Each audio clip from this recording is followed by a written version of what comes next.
Genesis 1. In the beginning, God created the heavens and the earth. The earth was without form and void, and darkness was over the face of the deep.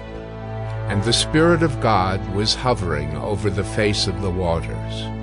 And God said, "Let there be light." And there was light. And God saw that the light was good.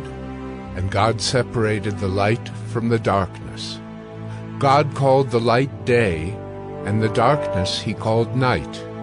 And there was evening, and there was morning the first day. And God said, "Let there be an expanse in the midst of the waters, and let it separate the waters from the waters."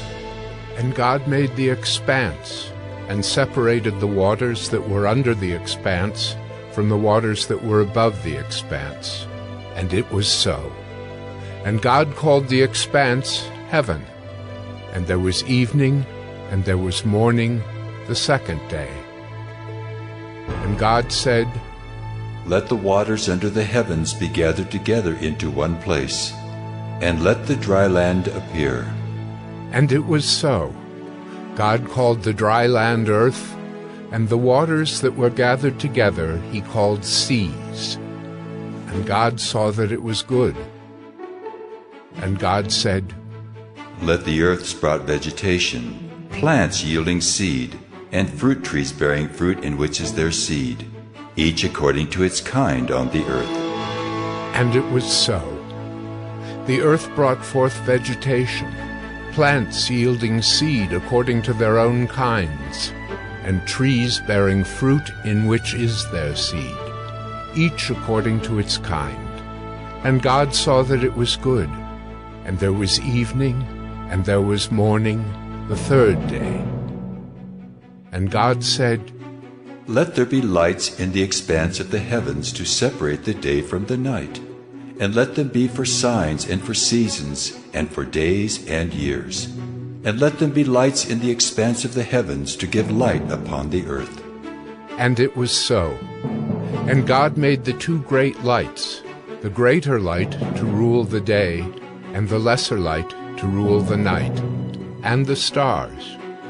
And God set them in the expanse of the heavens to give light on the earth, to rule over the day and over the night, and to separate the light from the darkness. And God saw that it was good.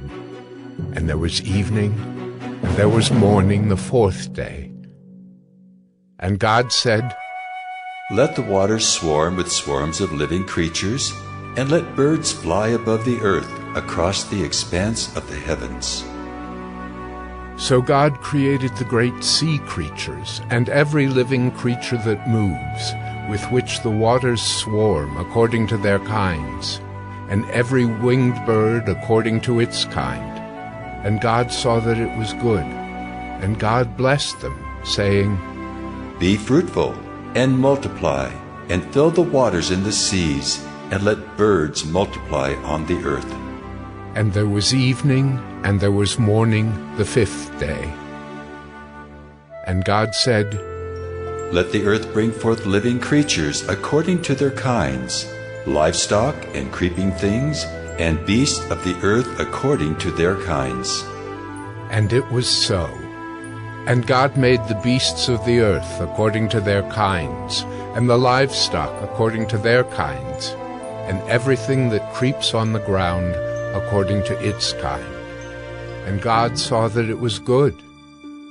Then God said, "Let us make man in our image, after our likeness, and let them have dominion over the fish of the sea, and over the birds of the heavens, and over the livestock, and over all the earth, and over every creeping thing that creeps on the earth."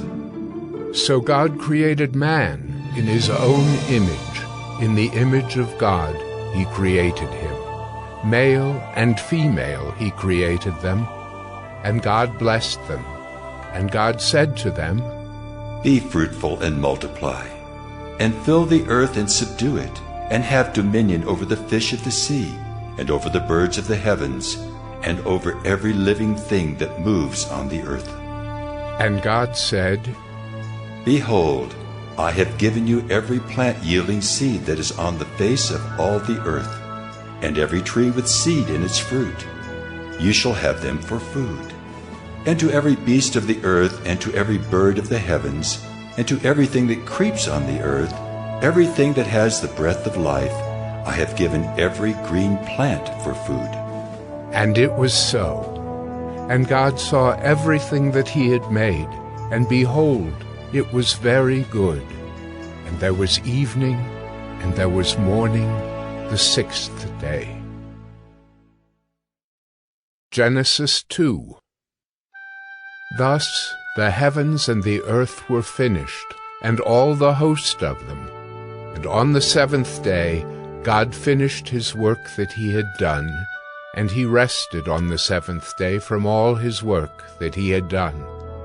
So God blessed the seventh day, and made it holy, because on it God rested from all his work that he had done in creation. These are the generations of the heavens and the earth when they were created, in the day that the Lord God made the earth and the heavens. When no bush of the field was yet in the land, and no small plant of the field had yet sprung up, for the Lord God had not caused it to rain on the land, and there was no man to work the ground. And a mist was going up from the land, and was watering the whole face of the ground. Then the Lord God formed the man of dust from the ground, and breathed into his nostrils the breath of life. And the man became a living creature. And the Lord God planted a garden in Eden, in the east, and there he put the man whom he had formed. And out of the ground the Lord God made to spring up every tree that is pleasant to the sight and good for food. The tree of life was in the midst of the garden, and the tree of the knowledge of good and evil. A river flowed out of Eden to water the garden, and there it divided and became 4 rivers. The name of the first is the Pishon. It is the one that flowed around the whole land of Havilah, where there is gold. And the gold of that land is good. Bdellium and onyx stone are there. The name of the second river is the Gihon. It is the one that flowed around the whole land of Cush. And the name of the third river is the Tigris, which flows east of Assyria. And the fourth river is the Euphrates. The Lord God took the man and put him in the Garden of Eden to work it and keep it. And the Lord God commanded the man, saying, You may surely eat of every tree of the garden, but of the tree of the knowledge of good and evil you shall not eat. For in the day that you eat of it, you shall surely die. Then the Lord God said, It is not good that the man should be alone. I will make him a helper fit for him. Now out of the ground the Lord God had formed every beast of the field and every bird of the heavens, and brought them to the man, to see what he would call them. And whatever the man called every living creature, that was its name.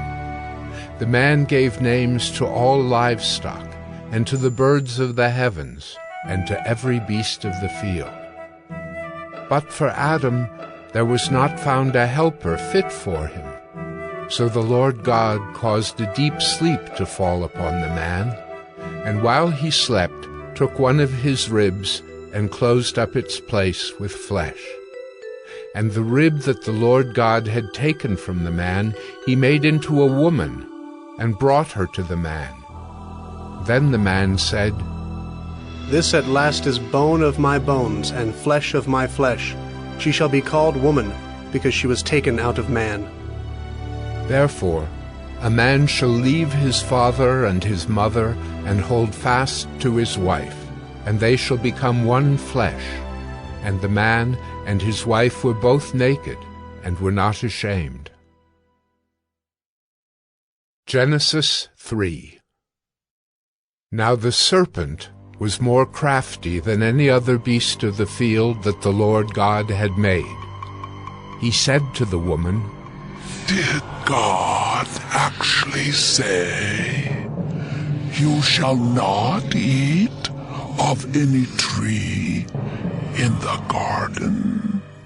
And the woman said to the serpent, We may eat of the fruit of the trees in the garden, but God said, You shall not eat of the fruit of the tree that is in the midst of the garden, neither shall you touch it, lest you die.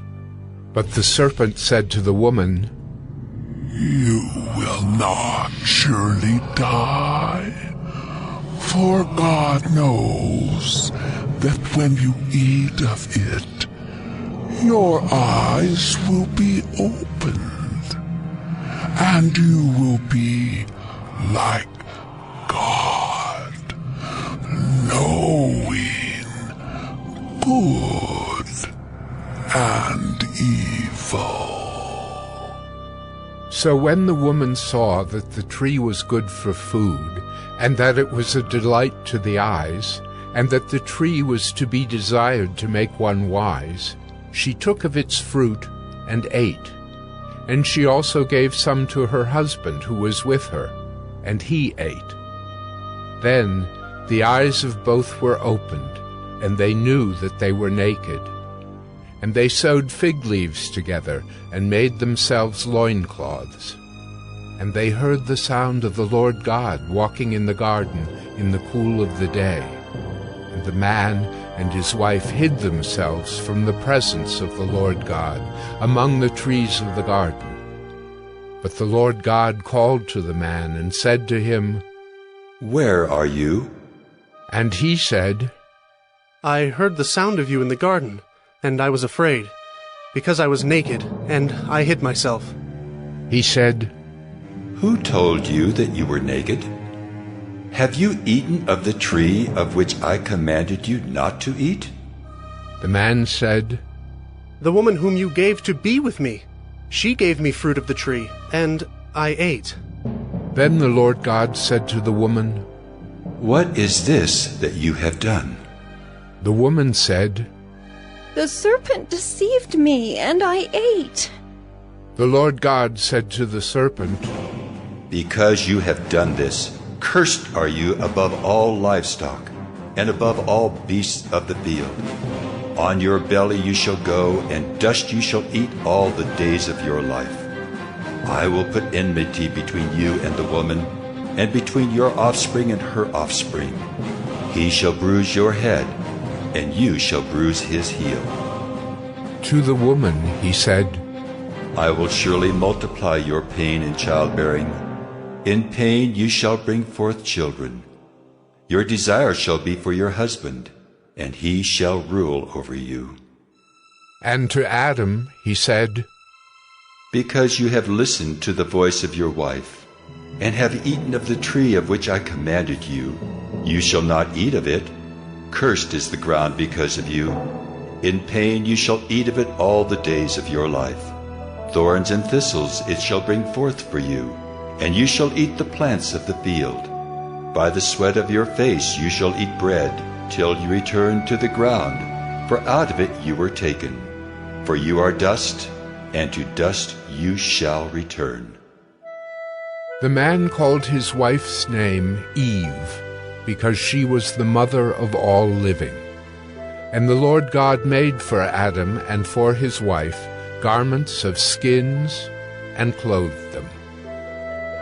Then the Lord God said, Behold, the man has become like one of us in knowing good and evil. Now, lest he reach out his hand and take also of the tree of life and eat, and live forever. Therefore the Lord God sent him out from the Garden of Eden to work the ground from which he was taken. He drove out the man, and at the east of the Garden of Eden he placed the cherubim and a flaming sword that turned every way to guard the way to the tree of life.